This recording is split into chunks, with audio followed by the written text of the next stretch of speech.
Welcome back, and good afternoon to those of you joining us online. I'm Helen Collis, I'm the Health Editor at Politico. We've now reached the final stream of our Politico Healthcare Summit this year. This morning, we've got a great overview of where things stand in Europe's attempt to be better prepared for the next dangerous pathogen, as well as how best to prevent existing diseases, both infectious diseases, but also so-called lifestyle diseases, like obesity, diabetes, and cardiovascular disease. This afternoon, we now look to the future. We're going to jump into how on earth Europe is going to align all of its digital health infrastructure for the European health data space, to what extent artificial intelligence is currently helping or hindering healthcare provision, and we discuss what needs to happen and when to sort out Europe's medical devices regulation, which has so far put some lives at risk as opposed to making things more safe.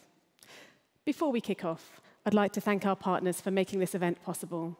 Our leading partners are FPIA and Sanofi. Our presenting partners are Daiichi Sankyo, Gilead, Johnson & Johnson, MSD, and the PPTA.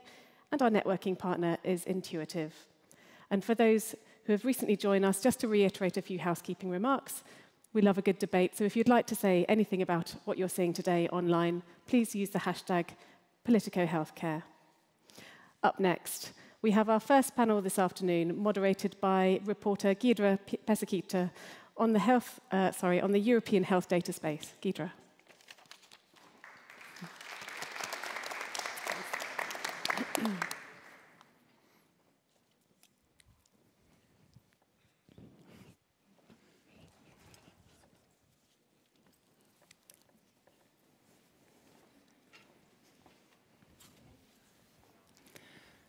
Hello, everyone. Thank you for joining us here in person and also those joining us online. So now we have a very exciting discussion with our distinguished panelists about European health data space.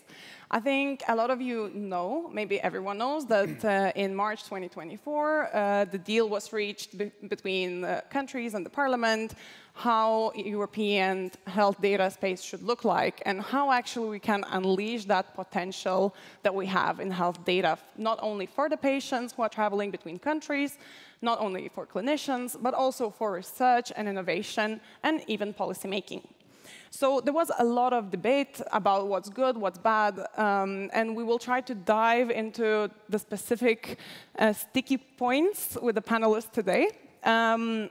So today with me, we have Janika Merilo. She's head of e-health strategy at Estonia's Ministry of Social Affairs. We have Jan Penfrat. He's senior policy advisor at European Digital Rights. And we have Ray Pinto. He's Senior Director for Digital Transformation at Digital Europe. And we have, we will have Tomislav Sokol, European parliamentarian. He was rapporteur for the European health data space, so he was actually the one negotiating on behalf of the Parliament. He's unfortunately running late, but he will join us during the discussion. So to start the conversation, currently the file is still being in development stages as lawyer linguists are finalizing the text. After that, the Commission can set out the rules in the implementing and delegated acts.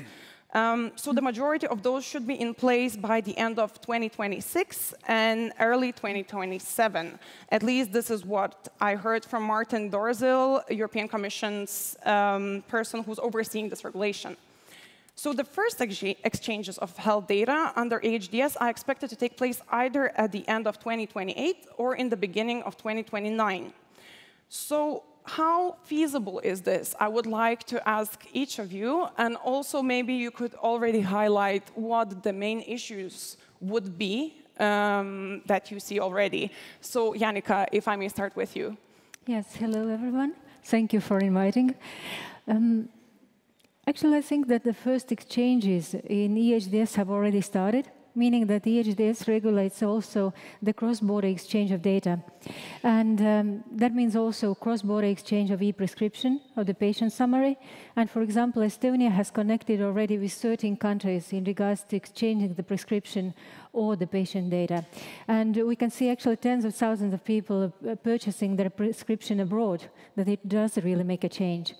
As well, actually, we're quite happy that Estonia is already, I would say, quite compliant with EHDS, because we have always believed that person is owner of their data, which means that data belongs to people, that people can control their data, can opt out their data from primary use, can decide to whom share the data, and so on. So in regards to these overall principles, we're quite happy that we're corresponding. Then again, of course, we have challenges. Challenges means that we would like to go faster, meaning that to implement the EHDS faster, which means that the other countries would come abroad also faster, because we have like very interesting opportunities in regards to secondary data, to make data available for the cross-border research, to engage with other countries, to pool the data together, so there will be much more data in regards to research, product development, and so on.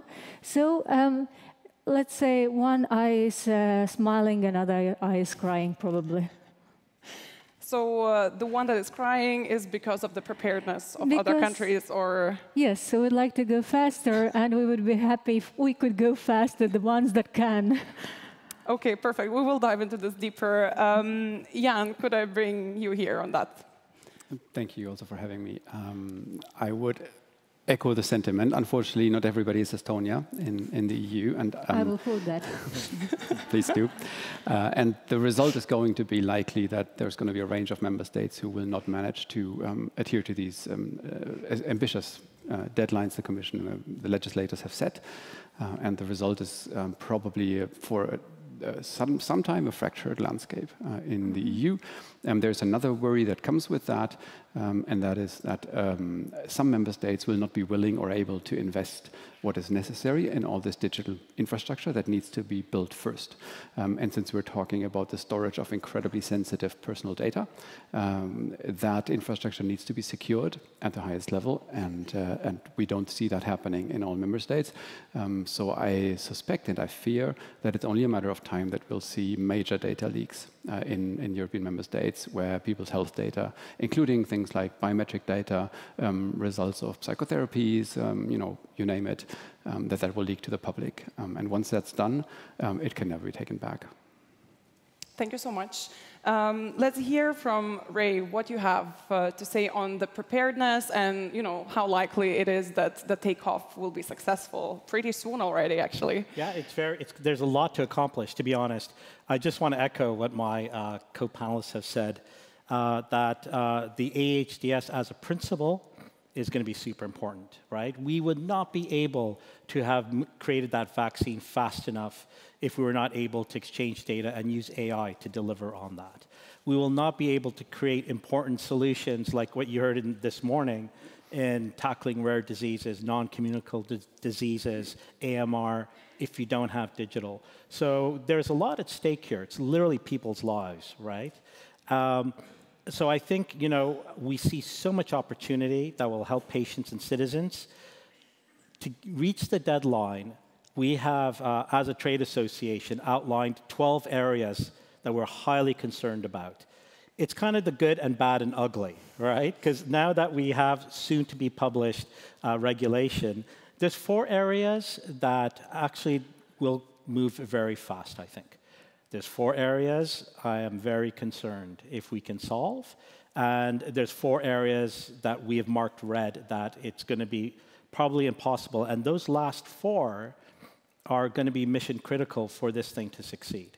And that means, can we get companies to invest here and do research and develop drugs? Will there be incentives for them to do that here? Or do we have to buy our medical drugs and solutions outside of the EU? That's one big area. The other area is the definitions. So remember, this regulation was supposed to address harmonization. It's supposed to remove the fragmentation. We might be in a situation in a couple of years where there's more fragmentation than we started out with. So that is a very, very big concern. So we can talk about that later on. But so I think there's some areas that will move quick. We have some leaders, of course, like Estonia. There's Denmark. There's Finland, of course, my own country of France. So that's fantastic. But then there's going to be some other areas that are going to struggle. So we might have 27 speeds of health regulations and health treatments, which is not a great thing. Yeah, I think what you're saying is super important, that countries are in different digital maturity, actually. And as we just heard from Janika, it seems that Estonia is really digitally mature country. I wonder how satisfied you were with the deal reached, when you saw it, and do you actually, maybe you were one of the countries that thought, okay, this even might be a step back to us rather than step forward, No, it's definitely not a step back, meaning that there are certain areas that we expected more, let's say. Overall, we very much believe in the main principle of EHDS, that the person is in control of their own data, and the main cornerstones laid there. Their intentions are very right and very good, but there are certain, yes, I agree, like red areas or yellow areas. For example, we think that the wellness applications, the healthcare applications should have also the common market, the common terminology, regulations, so that we didn't pay much attention to the wellness, we paid attention to the health. But prevention, prediction, lifestyle, wellness is also a very important component of the healthcare. So we were hoping much more like this voluntary labeling and, in a good way, regulation for wellness as well, in a good way, regulation, underlining. Then again, for example, we weren't that happy with the option to opt out from secondary data, because secondary data means anonymized, pseudonymized data, which means you need this data for high-quality research.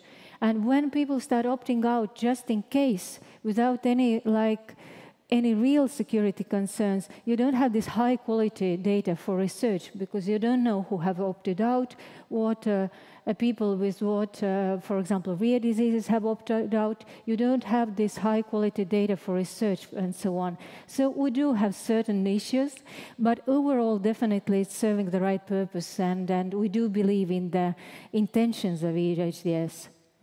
I think as well it gives you way bigger data pool, right, for a country which is not... It will give bigger data pool, but this is what I mentioned, we would like to get there faster, which means that basically combining our data, we have data from 2007, everything is digital. All the medical records, everything that doctors know about you, all the tests, lab results, X-rays, everything is digital. We have genomic samples from 200,000 of population. We have data, but it would be so much more valuable where we can pull it together with Finland, with France, with any other country. But there are so many years that the secure processing environments will be built, that the standards will be created. So this is a part where we would like to go faster. We still can by bilateral agreements, but I think we're missing these perks for the fast pacers. So it's very important what you said. I will come back to opt-out options as well in a bit, but let's stay a bit on countries' preparedness, because this is what you're emphasizing now. So the European Union has put aside 810 million euros to support European health data space. The program will be financed through EU for Health program, Digital Europe program, the Connecting Europe facility, and Horizon Europe.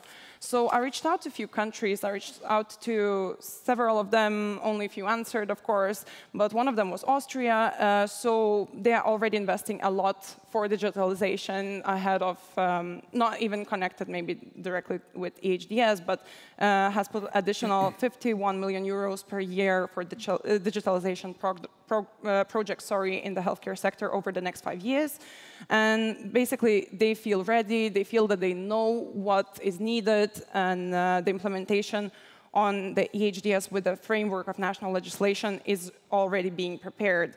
Hungary also answered to my request, and they were also feeling pretty confident, saying that electronic health service platform provides solid basis for the introduction of EHDS in Hungary. I would like to hear from the speakers, what are the countries, what are you hearing of preparedness of other countries? Unfortunately, we couldn't invite all the different ministries of 27 countries, but maybe you are talking with them and what you're hearing. Ray, would you like to elaborate on that? Sure, thank you very much. Well, look, that is actually some good news. What we are hearing is that there is actually the most important thing, and I was having a discussion with you over lunch, there is, by everyone we've spoken to, a very strong commitment to make this happen. That's great. But the problem is that just looking at the definitions, for example, they're not clear. So, and it's up to, they're going to now try and figure out what does health data even mean, for example. That can change from country to country. That can create a lot of legal processes to try to define that and harmonize that. That's a lot of time spent, you know, across the EU. And then you got to make sure the health data access bodies are aligned. And that is not clear. That's going to take money. That's going to take time. And you're going to need money for those bodies, you know, to be set up in the right way, right? In some countries, again, if you look at the larger ones, they might be 5, maybe 6 health data access bodies. So, you know, how's that going to be run? A. B, then you have, and I talk a lot about AI. It's not because I want to be on the next panel. Actually, can I be on the next panel? Okay. Talk with Mary about it. But it's because, you know, they have, you know, we had said, please, you know, if you look at the MDR, just as one example, it is already doing so much to regulate AI and provide the necessary protections.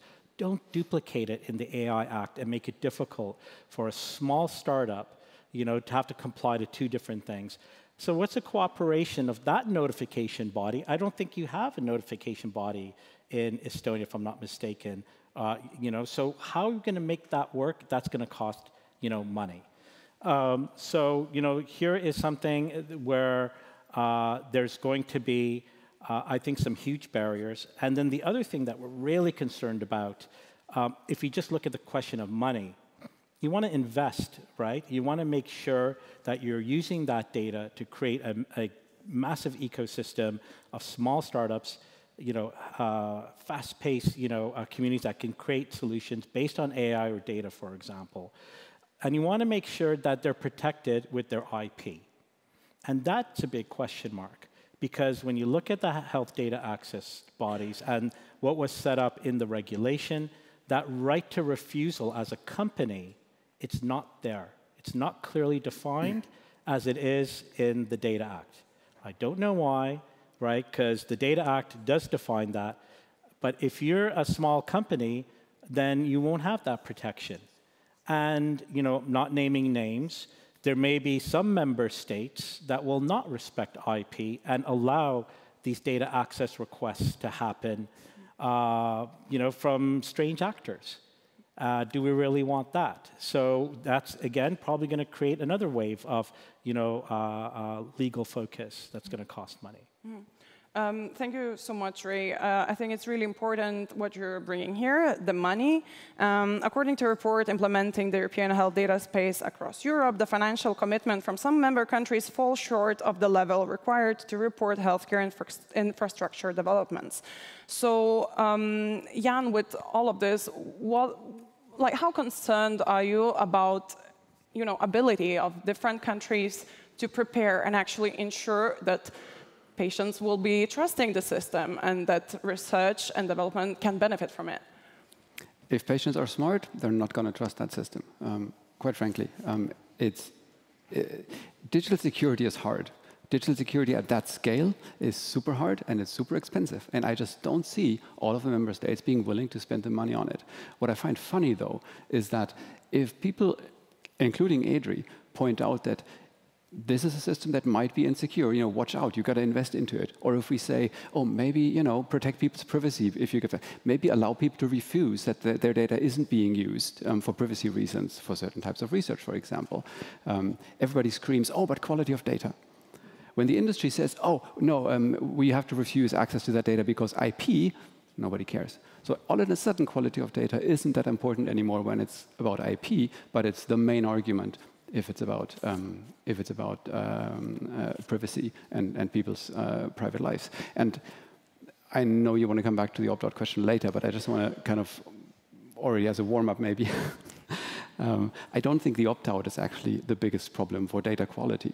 The biggest problem for data quality is that at the source where the data is being collected, so during treatment, The people who treat people and then collect the data and encode it in the system, they're not actually collecting this with any research in mind. They're collecting this with a treatment in mind. And that's a very different scenario from, let's say, a controlled kind of scientific environment. So doctors treating patients is not the same thing as scientists collecting data to answer a particular research question. And I think this is where the biggest problem. So unstructured data, inconsistent data across member states and across different questions and across different hospitals even. So it's not going to be opt-out. That's the problem, I think, in this regard. Thank you so much for bringing this point as well up. We have Tomislav Sokol joining us. As a reminder, he's the MEP from EPP Group and rapporteur of the European Health Data Space, as well as coordinator of the Sant Committee. Welcome, Mr. Tomislav. Hopefully you had a pleasant ride here. I know that Brussels traffic is crazy, but thanks for making it. And all the activities in Parliament are pretty hectic these days. So we are trying to agree the European Commission. So it's kind of a minor hassle, right? But okay, I think things are going in the right direction. Yeah. Perfect. Thank you so much for joining us. We were just talking about the kind of sticky points of the EHDS. We already touched the goals of it. So as you're joining us, I would love to ask you to share, the good and the bad of the reached deal in March 2024. Okay, thank you very much. So I was standing here for around 5 minutes, and I heard at least 6 or 7 things why this is a complete catastrophe. I wouldn't say it like that. I think there are potential problems, but all these problems can be resolved. If you speak about the question of trust, a question of preparing the system, a question of educating healthcare professionals, trying to structure data, all of this can be resolved. So we have several years until the start of the implementation. So with the right financial incentives, with the right organization, which has to be controlled and initiated by the Commission, by the European Union, and then picked up by the member states, I think we can do a lot. Of course, if you don't do anything in preparation, if you just wait for this 4 or 5 years until most of the provisions come into force, if you don't do anything, of course it will be a complete mess, because nobody will know what to do. First, healthcare professionals will say, what is this? What kind of things are you asking from me now? I don't understand this. I don't understand the system, the benefits. I won't do it. The patients will be scared. Somebody will take over my data. I remember when we were negotiating this already, there were some NGOs who were saying that the big tech companies are coming to take away our data and do whatever they want with it, social media profiling, sell it to somebody else, I don't know. So definitely, if we start with this kind of a negative premise that things will be a catastrophe, that nothing can be done, of course, that things will not work the right way. So I think that we should use this momentum that we had now, that we should really put pressure on the European Union, especially when discussing the budget, that this is really funded to a large extent. The good thing here that this is one of the few areas where European Parliament and the Council, meaning the member states, have the same position. So we need more money from the EU budget. So that's one thing that we came to agreement pretty soon, because the differences are so big between different member states that if you want this to have a level playing field, that you really have to invest in some of them. So situation in Finland is definitely not the same as in Germany, for instance, or in some other countries. So some member states are really well prepared, already went very advanced in an advanced direction in terms of digitalization of healthcare, in terms of regulating the use of health data, etc., while some member states are lagging behind. So the most important thing will be to create this common European framework, to invest, to create common European programs, to invest in training, education, that everybody starts on the same position, more or less. I think that will be most important. On the negotiations, so what were the most controversial things? So the most controversial thing, obviously, was the opt-out.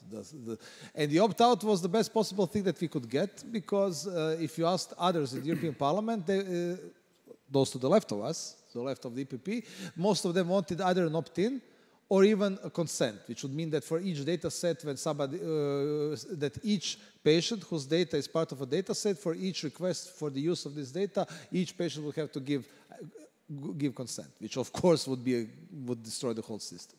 So opt-out in itself was a compromise. So the idea was to have data, to give patients the right to choose in a way which is much clearer than the GDPR, because if you try to read the GDPR and understand what is the, with this exception, that exception, etc., different ways of implementation and interpretation in different member states, it's a mess. So the idea was that with this opt-out, we create a harmonized system which would be clear, which would be understandable for everybody, and which would in the end hopefully give the patients the right to decide, but also to have data which is useful in the end. Of course, it's not perfect, but definitely this was the balance that we could strike. I mean, as I said, the discussion was between opt-out on one side, opt-in and consent on the other, in the parliament. So that's definitely the best that we could get. The other problem and a lot of things have been said here on the member states, how they will implement this. And the main problem with the council was that they wanted to have an autonomy to essentially do whatever they want. So they said, yeah, okay, we can have an opt-out, but this opt-out should be with the may clause. So it may be an opt-out, but if you don't want opt-out, we can override it whenever we want. Essentially, that would mean that instead of having European health data space, we would have 27 national data spaces. And they started with this as a red line. So the negotiators said the mandate from the council is this is the red line. We would never accept harmonized mandatory opt-out, ever. In the end, so we were able to change that. So in the end, we have a mandatory opt-out with an exception. But this exception, of course, it's not perfect, but it's in some kind of legal limitations which are typical from EU law. So it needs to be public interest reason, it needs to be justified, it needs to be proportional, which means that they can only override the opt-out if there is no other way to protect a certain public interest. For instance, if they need to get a lot of data soon because of a pandemic or public health emergency or whatever, but they have to justify it. And this is subject to judicial review, judicial control, which means that really they don't have absolute freedom, but that they can only do it within the legal limitations. I think this was the big win for us. When speaking, thank you. Maybe let's stay then on opt-outs, and then we bring other points that you have. If, data localization was the next, just to put it float in the okay, perfect. So let's stay then on opt-out thing, because what I was reading from European Federation of Pharmaceutical Industries and Associations paper, they were concerned, and actually they were saying that instead of harmonization, it risks fragmentation in the new European health data regulation. And I think harmonization came already a few times in our discussion. We mentioned that.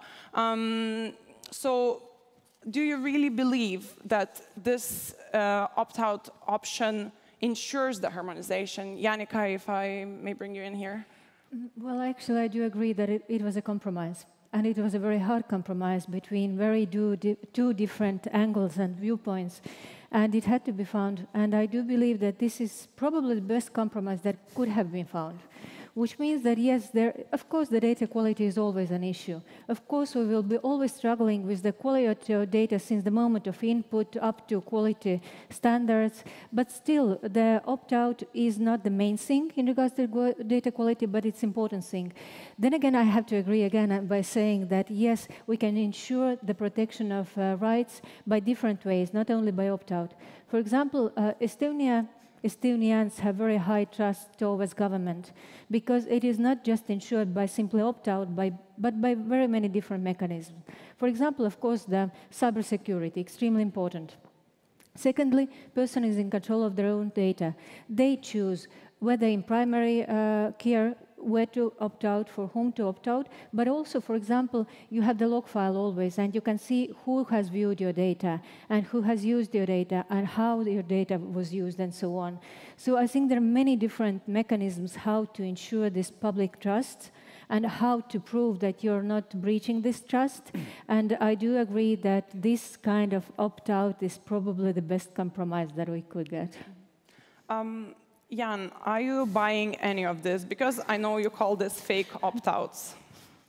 Yeah, the reason why I call this fake opt-out is because, and that is something that is not only important for within the EHDS, but also beyond, because what it does, it trains people to learn that even if there is a checkbox that says, I want to opt out, I don't want my data to be shared, that someone down the line can override and ignore your option.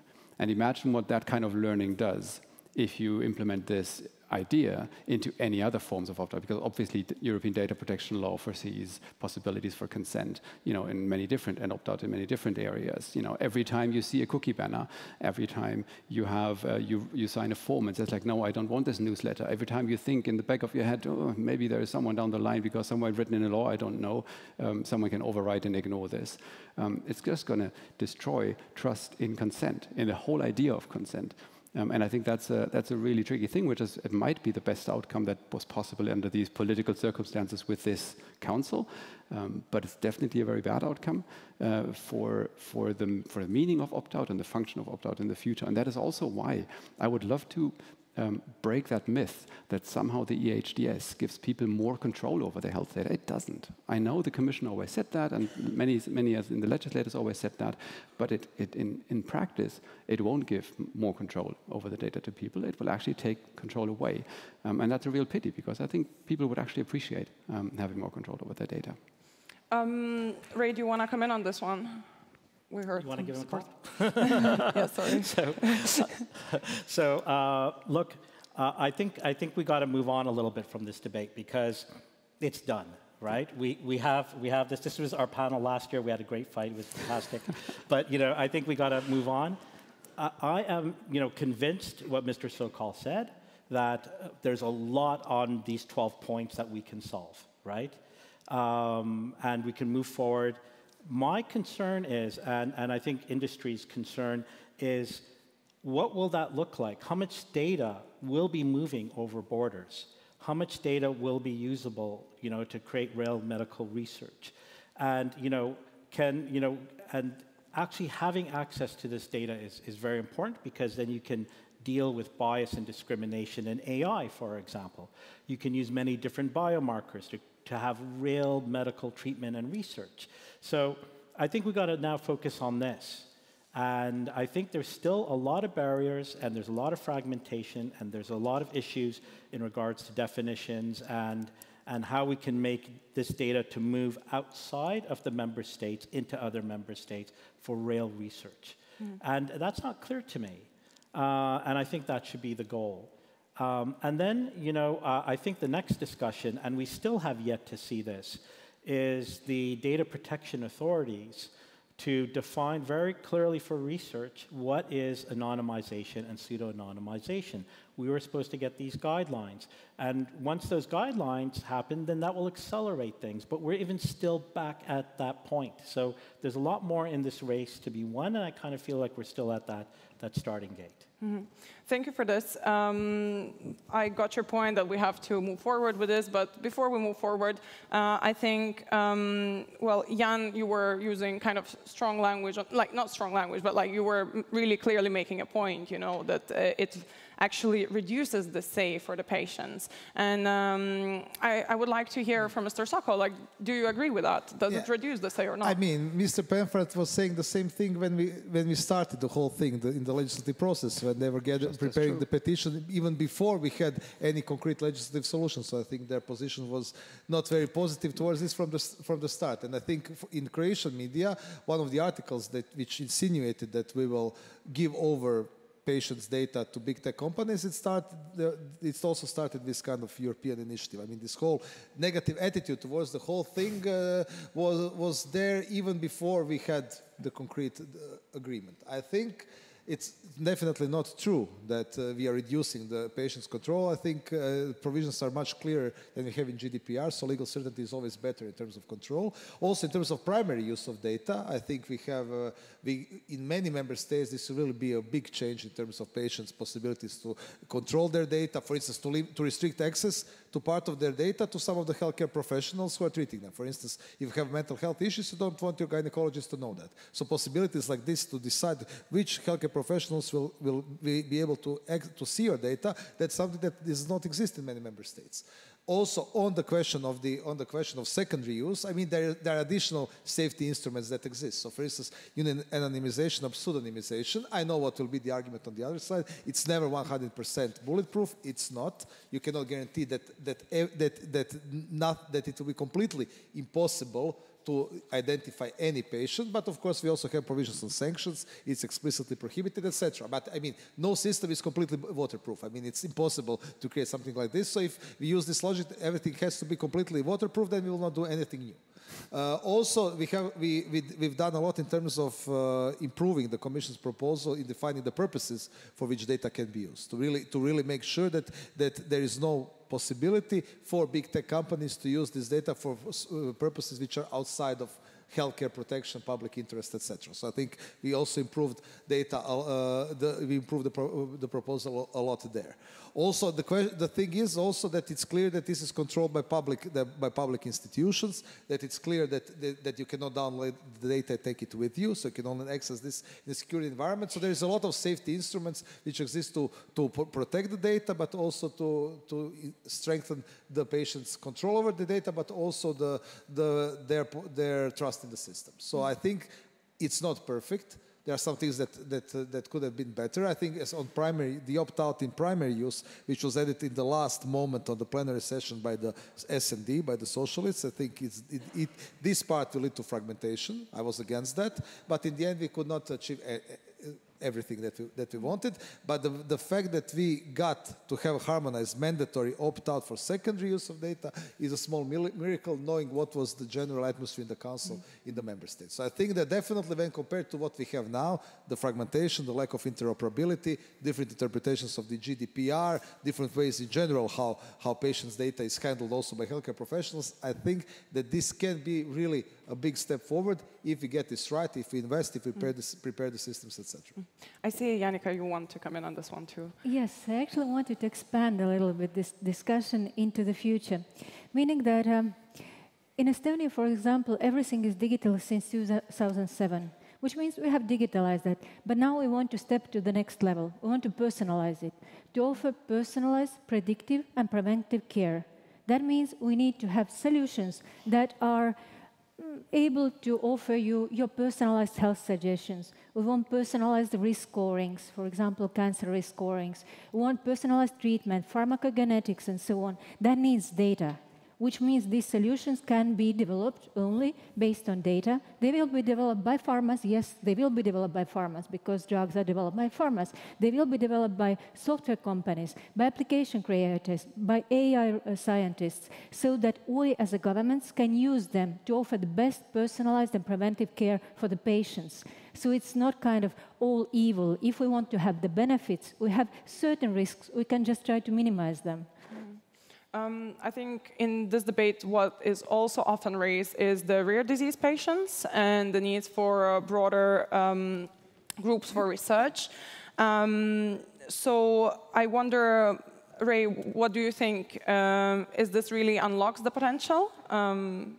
Definitely. I mean, you know, I'm glad you brought up precision medicine, right? We're talking about sequencing your DNA, the genomes. This is going to be a huge cost at the moment. Estonia is already moving forward with it.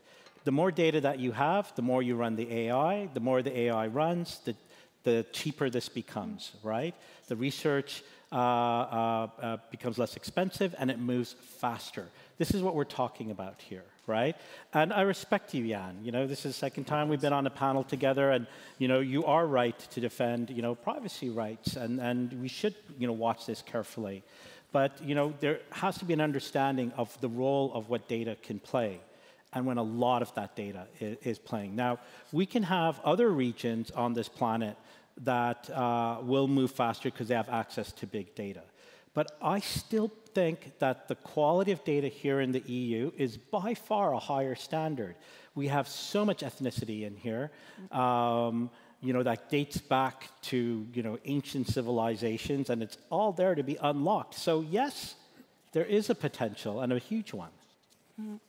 I would like to also quickly touch on intellectual, oh, sorry. Oh, maybe just if, sorry, go ahead, yeah. I would like to make sure that there's not the misunderstanding that it is Adri's position that we should never use any data at all for anything. To the contrary, you know, we're all nerds, or we love technology. We want this stuff to be used, but people should be in control of it. That's the first point. And the second point is that obviously you need to keep that data secure. We're agreeing too much, Jan. Yeah, seriously. Yeah, so what you're bringing here, you know, the security, because what you were saying before, Jan, it was like, if patients are smart, they will not trust the system, at least looking at how much countries are investing currently and how much money there are. Mr. Sokol, what do you think about the budget part? Is there enough money for countries to prepare? Like we have here Estonia, which is way ahead of other countries, and they're saying, you know, others are keeping us, like we want to go faster. How to avoid this? Yeah, I think I already addressed that. I think without EU centralized strong budgetary commitment, it will not work. If we leave this just to the member states' national budgets, knowing the level of inertia in the system, obstacles, lack of willingness to change things, etc., local political conditions, whatever. I mean, we cannot just give it over to the member states, then it will not work. So I think the negotiations for the next MFF, for the next 7-year budget will be crucial. We were insisting, the Parliament was insisting to also in the negotiations to have a strong commitment of stronger investments from EU budget. And I think if we want to have a level playing field so that everybody starts implementation in similar conditions, I think that's crucial. And so I can promise that I will strongly fight in the European Parliament to have a strong budget on EHDS and on health in general. I have to say, I would also like to ask the NGOs who are present here and also all the other stakeholders to really help us on that, because we see that healthcare is losing the momentum in the European institutions. So before 2019, healthcare was a marginal topic here. Then with COVID, with Europe's beating cancer plan, it became very important. It became a focus. Now we are already sliding back, and that's not a good thing. We already lost 1 billion euros for EU for Health program, which does not show a positive trend. So putting pressure, especially on the member states, on the Council and on the Commission, because in the Parliament we'll find a majority there, but putting pressure on the Commission and on the Council to really have strong financing on healthcare in general and on implementation of the EHDS in particular will be crucial. And I think we should all do our part to put a strong pressure on them. And also, since now we have the regulation, it's in force, I also think there is a responsibility on part of the NGOs to really do their part, whatever they can. Of course, we in the Parliament can do more, but they can also do by public activities, etc., by putting pressure to really have strong funding, to invest in those things which can be problematic in terms of security. We can also be, I think they can also play their part. And also, a lot of things will be decided in technical terms by implementing acts by the Commission. So this is not directly responsibility of the Parliament, so this is done only by the Commission, but we'll do whatever we can to scrutinize the Commission, to communicate with them in terms of what they are doing, and also public control and public activities, public pressure on them, public communication between different stakeholders with the Commission when these implementing acts are made will also be very important. Because regulation cannot go in so much detail, technical details, so what the Commission does will be very important. So before we heard some of the unclear gray zones that Ray was mentioning, you know, like definitions, scopes, scope of the legislation. I wonder, Janica, are you also feeling that there are still a lot of unclear points? And as Mr. Sokol just said, that there will be implementing acts, delegative acts. Are you hoping that all these questions will be answered and countries will have more direction on how to prepare? Yes, definitely. Well, these gray zones certainly will be solved by implementing acts, we hope.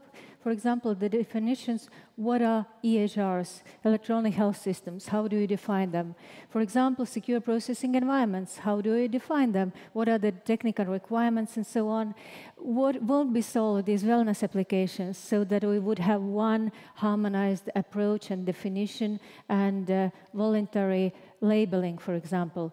But most of the questions probably will be solved to a certain level, at least to the level that we can start implementing and then coordinating also between member states when we have these gray areas. But yes, 2 years to go, and there are several work groups which are working on, for example, EHRs who have dedicated work groups, secure processing environments have dedicated work group, which is, by the way, led by Finland, that has already this secondary data used in quite a good level and which has secondary processing environments. So we're in good hands in this way. Compliments to Finland. But yes, I do believe that the implementing acts will cause lots of quarrel lots of this kind of discussions, but we'll clarify certain things, yes. Ray, are you also hopeful that implementing acts will give way more clarity for the issues that you raised earlier? And is there enough time, actually, also by the time they will come out? You know, we don't want to be in the situation where implementing act comes out and everyone has, I don't know, a few months to prepare for it. Well, and maybe Mr. Sokol can confirm this, but I think I counted roughly about 26 different implementing and delegating acts. So I'm hoping it's covering everything. Can we do all 26? I think there's probably going to be a decision on, you know, how these things are rolled out. Something will happen in the next couple of years. Will it solve everything? No, I don't think so. I think that's unreasonable to think that all 26 different delegating acts or implementing acts, there may be more, will be done. What I do know, though, is that you know, a lot of the patient groups and NGOs aligned with industry and produced a lot of joint letters, right? And a lot of these letters were saying several things. But one thing I want to point out is that we were asking for access to this, you know, board that's going to be developed. So we're part of that discussion, and you need to be part of that discussion in the implementation of this and development of this. I don't see that yet. And that's a concern. So, you know, bring us in, you know, use the expertise. You know, there is this community, it's roughly 35 or, you know, more, you know, NGOs and industry. You know, bring us in there and we'll help you get to the finish line faster. Yeah, Jan, please. If I may add, so on the one hand, I totally agree. I would, you know, I think we would love to be, civil society would love to be part of this effort and be more involved in that. At the same time, you know, when we came to you, Mr. Sokol, during the negotiations of that law, and we presented our concerns, and you just reiterated that, you basically say you have concerns or you're just having a negative attitude. You know, we bring you the expertise and say like, look, this is the problems that you might hit, and then you dismiss it. And we brought you 100,000 signatures of citizens who said who basically said we're concerned about our data being misused in the context of the EHDS, and you said, you probably manipulate the question, basically. So don't be surprised. I absolutely agree. We would love to make sure that there is enough funding, but don't be surprised if then civil society is hesitant or discouraged to use the precious resources that we have to invest and kind of support these kind of things, because the process has been very discouraging. And I think there's a lot of people in civil society who now think we can't actually have that much impact on it because people won't listen. But if I may just respond shortly, it's not true that we dismiss this. So a lot of things, I mean, if you are essentially, I think, if I remember correctly, you were saying that opt-out is not enough, that we should go either for an opt-in or a consent. I mean, that's a fundamental difference. If you accepted this, then the whole system would just be useless. I mean, so of course, if we have fundamental differences in terms of concept, of course, that we could not accept something like this. But for instance, on purposes for which data can be used, we really did a lot to try to define it in more detail, to make sure that this data can really not be misused and used for other purposes apart from public interest and healthcare. So I wouldn't agree that we just dismissed this. We incorporated things that we could, of course, based on our own positions, etc. On opt-out, I mean, decision on opt-out was not made from the top of my head. I want an opt-out because this sounds good. So we have studies which show us that with opt-out, the data that you get is much less biased and much more representative than with an opt-in. So we have data. So our approach was facts-based. It wasn't just, we would like an opt-out. I would also like to remind you that in the first proposal of the Commission, we had nothing on opt-out. Nothing on patient's role. So having a harmonized opt-out, mandatory opt-out, in itself is a big improvement over what we had in the original proposal. So I think if we added, if we mentioned this, if we added the fact that we define purposes in a much concrete and more precise way to protect public interest, I wouldn't say that we just dismiss this. But of course, that doesn't mean if we take your positions into account, that doesn't mean that we have to just accept everything completely. I mean, we based our decision on basis of facts, on basis of balancing these different things, different objectives, but to make sure that patients are protected, but that in the end we get data which is useful. So I just wanted to clarify this. So it's not true that we just outright dismissed what was presented to us. Thank you. I see Ray wants to come in, and then Yannicka. Yeah. Just very quickly, civil society is very big, my friend. And if you go online, there is a letter that's signed by 30 patient groups, medical institute, medical research, doctor groups as well, that didn't want an opt-in or an opt-out and want to go to the original text. So now we have to all settle for opt-out. But there were a lot of loud voices, and I think yours was probably heard very loudly as well. Thank you. Yannicka. I just wanted to add that this is how the democracy works, basically. Half of the countries want one thing, half of the others want another. You find a compromise. This is where we are. Thank you so much for that. Maybe on civil society, just to add one thing which is important. So I insisted in the parliament that representatives of patient groups and other stakeholders, but especially patient groups, are represented in the governance structure, in the HDS board, in the health data access bodies, national bodies, etc. Unfortunately, the majority in the parliament was against that. Is against that, giving them a strong position that they can actually take part in the decision making, with an argument that there can be conflict of interest. Okay, industry does not, representative of industry does not have to decide on giving access to industry on the data, for instance. Okay, but what was the problem with patient groups? So what was the problem with patient groups? Why the many political groups in the parliament, especially those to the left of us, were against having patient groups and having a full voice and full decision-making role in the governance structure of the HDS. So from my side, I really did whatever I could to take into account the point of view of stakeholders, of different NGOs. For instance, patient groups were overwhelmingly in favor of an opt-out. That's also true. So I think that in the end, we really tried to listen to their voice and try to include it as much as possible. Unfortunately, some things could not be done because the majority in the parliament was against it. But I was the one who was fighting for having stakeholders in the governance structure, and I always want to emphasize that. Thank you. We have final seconds running out, but I would love to bring one point because I think we didn't touch a lot on how the system will be protected, what will be security measures.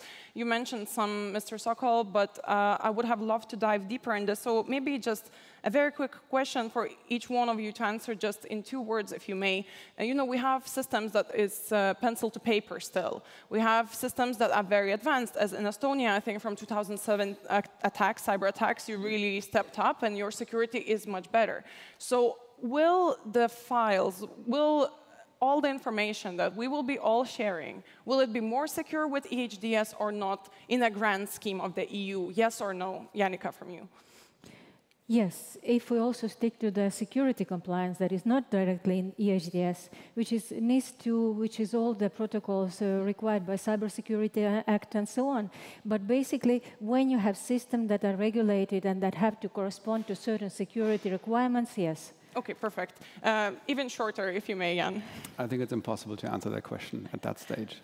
At this stage, no, there are too many variables unknowns that play into the security that we don't know yet. And so it's impossible to say. Also, security is not binary. It's not like I'm either secure or not. And so it's, okay. Right. Look, it's a difficult question, but I think if you say paper-based, my doctor here in Belgium, he leaves all the results of all his patients at the front door. I go in and I look at all the other patients. Oh, that's interesting, till I get to mine, right? I might have perjured myself to something illegal that I did. I'm sorry. So based on that, yes, it'll be more secure, but as I agree with you, there's a lot more we have to look at. And now we're looking at the cybersecurity for hospitals. So this is something we got to pay a lot of attention to and always keep it top of mind, right? There are bad actors out there. Yeah. Mr. Sokol, more secure or less, in few words? Yes, if we do the preparation right. Perfect. Thank you so much. It was an amazing discussion. For the audience, for our audience, please remain seated. We will have a panel discussion on AI now in healthcare by Mary Eccles. Thank you again.